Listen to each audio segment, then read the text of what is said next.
قال رسول اللہ صلی اللہ علیہ وسلم انہا ستکون فتنۃ، ان قریب ایک بہت بڑا فتنہ رونما ہوگا۔ حضور نے خبر دی فتنے کی۔ حضرت علی فرماتے اس پر میں نے عرض کیا، قلت، میں نے عرض کیا مل مخرج منہا یا رسول اللہ، اے اللہ کے رسول اس سے نکلنے کا راستہ کون سا ہوگا؟ دیکھیے یہ لکھا ہوا ایگزٹ، نکلنے کا راستہ، اور عام طور پر آپ نے دیکھا ہوگا بڑے ہالز میں یہ سرخ روشنی ہوتی ہے، اس میں اس کا اہتمام کیا جاتا ہے کہ اگر خدا نہ خواستہ کوئی حادثہ ہو جائے لوگوں کو معلوم ہو نکلنے کا راستہ کون سا، یہ مخرج ہے۔ حضور نے خبر دی کہ فتنہ ہوگا۔ تو دیکھیے میں ایک بات عرض کیا کرتا ہوں، ذرا توجہ کیجئے، ہمارا حال کیا ہے؟ ہم بڑے ریشنلسٹ قسم کے لوگ ہیں، یہ زمانہ ریشنلزم کا ہے۔ اگر ہم ہوتے تو کیا پوچھتے؟ وہ فتنہ کیا ہوگا، کیوں ہوگا، کہاں سے آئے گا؟ ہمارے سوال یہ ہوتے ہیں، کب آئے گا، کیوں، کہاں، کب، کیسے؟ ان سب کی حیثیت علمی سوالات کی ہے۔ بھائی کب آئے گا ایک علم ہے، کیسے آئے گا علم ہے، کہاں سے آئے گا علم ہے، لیکن اصل جو عملی اعتبار سے اہمیت والی شے ہے، بچاؤ کا راستہ کون سا ہوگا محمد الرسول اللہ، یہ بتائیے ہم۔ مل مخرج منہا یا رسول اللہ، حضرت علی نے یہ نہیں پوچھا فتنہ کیا ہوگا، کہاں سے آئے گا حضور، کیوں آ جائے گا، کب آ جائے گا، نہیں، مل مخرج منہا یا رسول اللہ، اے اللہ کے رسول یہ بتائیے کہ جب وہ فتنہ رونما ہوگا تو نکلنے کا راستہ کون سا ہوگا؟ اس کا جواب ہے، ارشاد فرمایا محمد رسول اللہ نے، کتاب اللہ، اللہ کی کتاب ہے وہ مخرج، یہ کتاب ہے کہ جس کو تھامو گے تو فتنوں سے محفوظ رہو گے۔ اس کے بعد آپ فرماتے ہیں فیہ نبأ ما قبلکم وخبر ما بعدکم وحکم ما بینکم، اس میں تم سے پہلوں کی بھی خبریں موجود ہیں، عاد اور سمود اور قوم نوح اور قوم ہود اور قوم لوط اور قوم صالح اور آل فرعون، یہ کون ہے؟ من قبلکم، تم سے پہلے، وفیہ خبر ما بعدکم، جو کچھ تمہارے بعد ہونے والا ہے اس کی خبریں بھی موجود ہیں، لیکن وہ کیسے ہوں گی؟ وہ بٹوین دی لائنز ہوں گی، وہ بین السطور ہوں گی۔ ان کے لیے انسان کو، آپ کو معلوم ہے کہ عبارت میں سطور ہوتی ہیں اور ایک درمیان میں ہوتا ہے، ان کے کچھ لکھا ہوا نہیں ہوتا۔ You have to read between the lines۔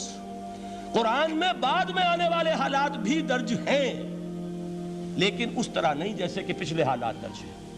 اس کے لیے ذرا ان ڈیپتھ پونڈرنگ اوور، غور و فکر اور تدبر کی ضرورت ہوگی۔ وَحُكْمُ مَا بَيْنَكُمْ، اور جتنے اختلافات تمہارے اندر پیدا ہوں گے تا قیام قیامت، ان سب کا فیصلہ بھی اس کتاب میں موجود ہے۔ وَهُوَ حَبْلُ اللَّهِ الْمَتِينُ وَهُوَ الذِّكْرُ الْحَكِيمُ، یہی تو ہے، وَهُوَ الصِّرَاطُ الْمُسْتَقِيمُ، سیدھا راستہ اور کون سا؟ یہی قرآن تو ہے۔ ہر رکعت میں کہتے ہو اہدنا الصراط المستقیم، اور قرآن دیا ہوا ہے اس پر غور نہیں کرتے۔ عجیب تماشا ہے ہمارا، نماز کی ہر رکعت میں اہدنا الصراط المستقیم، اور حضور فرمائے وَهُوَ الصراط المستقیم، صراط مستقیم یہ قرآن ہی تو ہے، الذکر الحکیم یہ قرآن ہی تو ہے، وَهُوَ حَبْلُ اللَّهِ الْمَتِينُ، اور یہی ہے اللہ کی مضبوط رسی۔ آپ نے قاری صاحب سے وہ آیات سنی سورہ آل عمران کی، وَاعْتَصِمُوا بِحَبْلِ اللَّهِ جَمِيعًا وَلَا تَفَرَّقُوا، اللہ کی رسی کو مضبوطی سے مل جل کر تھامو اور تفرقے میں مبتلا نہ ہو۔ تفرقہ ہوگا تو کیا ہوگا؟ تمہاری ہوا اکھڑ جائے گی۔ آج آپ کو معلوم ہے دول عرب اگر یہ یکجا ہو جائیں، ایک دن کے لیے اسرائیل قائم نہیں رہ سکتا، امریکہ نہیں، امریکہ کا باپ اسے قائم نہیں رکھ سکتا۔ اگر امت عرب ہی جمع ہو جائے، عالم اسلام تو بڑی شے ہے، جو وسائل ان کے پاس ہیں، جو اللہ تعالیٰ نے ان کو نعمتیں عطا فرمائی ہیں، لیکن افتراق، انتشار، اختلاف، جتھے بندی، گروہ بندی، دھڑے بندی، اس نے اسرائیل کا خنجر ان کے سینے میں پیوست کیا ہوا، اس لیے کہ فَتَذْهَبَ رِيحُكُمْ، اگر تم اختلاف کرو گے تو تمہاری ہوا اکھڑ جائے گی۔ آج وہ ہوا اکھڑ چکی ہے۔ تو فرمایا وَاعْتَصِمُوا بِحَبْلِ اللَّهِ جَمِيعًا وَلَا تَفَرَّقُوا، اللہ کی رسی کو مضبوطی کے ساتھ مل جل کر تھامو اور تفرقے میں مت پڑو۔ حضور فرما رہے ہیں وہ اللہ کی رسی کون سی؟ ہوا حبل اللہ المتین، یہی قرآن ہے اللہ کی مضبوط رسی۔ علامہ اقبال نے کیا خوب کہا ہے، علامہ اقبال نے قرآن اور حدیث کے حقائق کو جس طریقے سے اشعار کا جامہ پہنایا ہے، وہ تو خود کہتے ہیں گوہر دریائے قرآن سفتام، میں نے قرآن مجید کے دریا سے موتی نکال کر اپنے اشعار کے اندر میں نے چن دیے ہیں، میرا کام اور کچھ نہیں ہے۔ موتی کوئی بھی غواص پیدا نہیں کرتا، دریا کی گہرائی سے نکال لاتا ہے، یہ میری حکمت نہیں ہے جو میرے اشعار میں ہے، یہ میں نے قرآن مجید کے دریا میں غوطہ زنی کر کے اس سے یہ موتی نکالے، گوہر دریائے قرآن سفتام۔ اب دیکھیے اسی حدیث کے اس ٹکڑے کو کیسے شعر میں لائے ہیں۔ از یک آئینی مسلمان زندہ است، پیکرے ملت سے قرآن زندہ ہست۔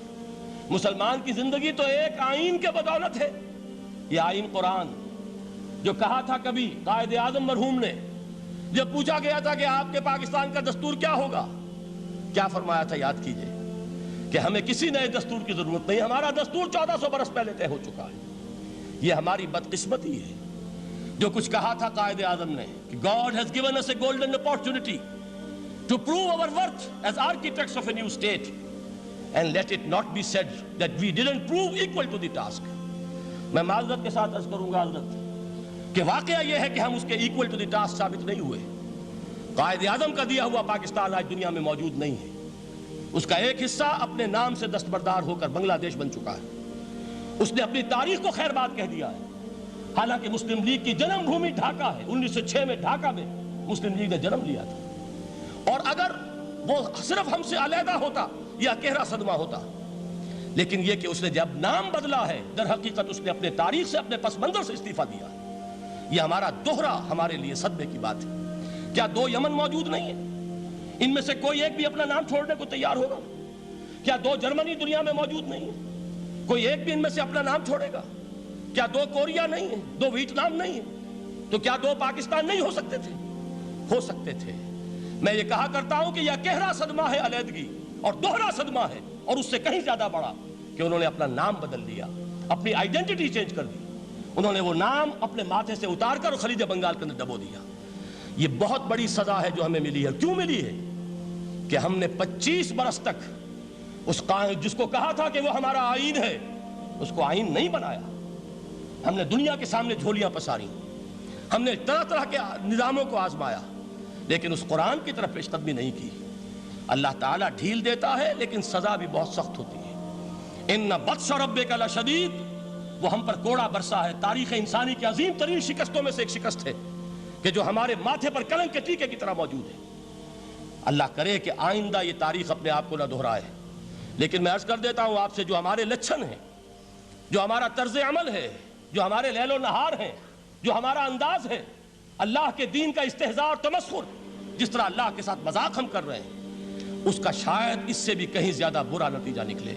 اللہ مجھے اور آپ کو اور ارض مقدس پاکستان کو اس انجام سے بچائے، لیکن اس کے لیے کام کرنا ہوگا۔ صرف کہنے سے بات نہیں بنے گی، کمر کسنی ہوگی، ہمت جو ہے پھر انسان کو اثر نو، ایک نئی تعمیر، ایک عزم، ایک ہاتھ میں قرآن اور ایک میں تلوار لے کر یہ امت پھر دوبارہ میدان میں آئے۔ بہرحال عرض یہ کرنا تھا، اقبال کہتا ہے از یک آئینی مسلمان زندہ است، پیکرے ملت سے قرآن زندہ ہست، ماں ہما خاک و دل آگاہ اوست، اعتصامش کن کہ حبل اللہ اوست۔ تامو اس کو مضبوطی کے ساتھ، حبل اللہ یہی قرآن ہے۔ یہ یک آئینی اور پیکر قرآن کی زندگی، پیکر ملت کی زندگی جو ہے اس قرآن کی بدولت ہے۔ تو حضور نے کیا فرمایا؟ فتنے سے بچنے کا راستہ کون سا ہے؟ کتاب اللہ فیہ نبأ ما قبلکم وخبر ما بعدکم وحکم ما بینکم وہو الصراط المستقیم وہو حبل اللہ المتین وہو الذکر الحکیم۔ ایک 3 جملے اور سن لیجئے۔ هو الذی لا یشبع منہ العلماء ولا یخلق عن کثرت الرد۔ یہ قرآن وہ شے ہے جس سے اہل علم کبھی سیر نہ ہو سکیں گے۔ ولا تنقضی عجائبہ، اس کے عجائب کبھی ختم نہیں ہوں گے۔ یہ ہیروں کی وہ کان نہیں ہے کہ جو کبھی خالی ہو جائے کہ سارے ہیرے نکل چکے، اب مزید ہیرے نہیں ہیں، نہیں، علم اور حکمت کے ہیرے اور ہدایت اور حکمت کے موتی اس میں سے ابد الآباد تک نکلتے رہیں گے۔ ضرورت صرف کھودنے کی ہے۔ میں نے وہ لفظ استعمال کیا تھا، آج کا قرآن کھودنا ہوگا، آج کی ہدایت اس قرآن سے نکالنی ہوگی۔ قرآن جب نازل ہوا آن دی سرفیس، بالکل ظاہر وہ تھی اس کی ہدایت جو اس دور کے لیے ضروری تھی۔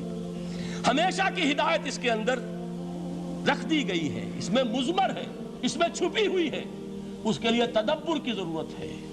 کتاب انزلناہ الیک مبارک لِيَدَّبَّرُوا آیَاتِهِ وَلِيَتَذَكَّرَ أُولُو الْأَلْبَابِ، لوگ تدبر کریں، اس کی گہرائیوں کے اندر غوطہ زنی کریں۔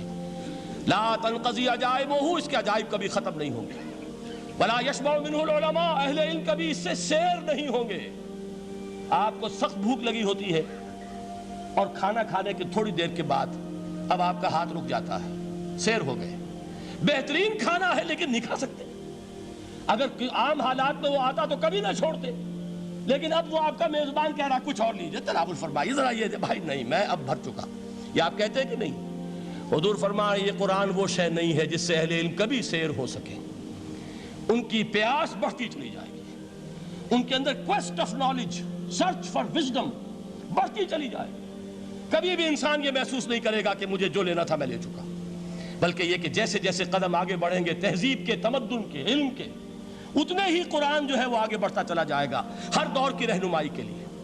لا تنقضی عجائبہ ولا یخلق عن کثرت الرد، بار بار کے پڑھنے سے اس پر بوسیدگی طاری نہیں ہوگی۔ دنیا کی اور کتابیں ہیں، ایک دفعہ پڑھ لیں گے، دو دفعہ پڑھ لیں گے، تین دفعہ پڑھ لیں گے، چار دفعہ پڑھ لیں گے، پھر جی نہیں چاہے گا۔ لیکن یہ کتاب وہ ہے، امام شافعی کا میں واقعہ آپ کو سناتا ہوں۔ وہ یہ کہتے ہیں کہ ایک مرتبہ میرے ذہن میں یہ سوال آ گیا کہ اجماع کے لیے بھی قرآن مجید میں کوئی سند ہے، دلیل ہے؟ سب مانتے ہیں کہ اجماع جو ہے سورس ہے قرآن کے اسلامی قانون کی، جس پر کہ امت کا اجماع ہو جائے۔ تو کہتے ہیں میں نے 300 مرتبہ قرآن پڑھا اول سے آخر تک، صرف اس دلیل کی تلاش میں۔ 300 مرتبہ مجھے نہیں ملی، 301ویں مرتبہ جب پڑھ رہا تھا مجھے روشنی مل گئی۔ وہ یبتغی غیر سبیل المومنین کے جو الفاظ آئے ہیں، نولہ ما تولی ونصلہ جہنم، جو کوئی شخص مسلمانوں کے راستے کو چھوڑ کر کوئی اور راستہ اختیار کرے گا ہم اسے اسی کے حوالے کر دیں گے اور جہنم میں پہنچا دیں گے۔ معلوم ہوا مسلمانوں کا جس پر اجماع ہو جائے اس کو بھی ایک سند حاصل ہے۔ یہ مسلمانوں کا مجمع علیہ ایک راستہ ہے، اس کو بھی ایک سند اور دلیل کی حیثیت حاصل ہے۔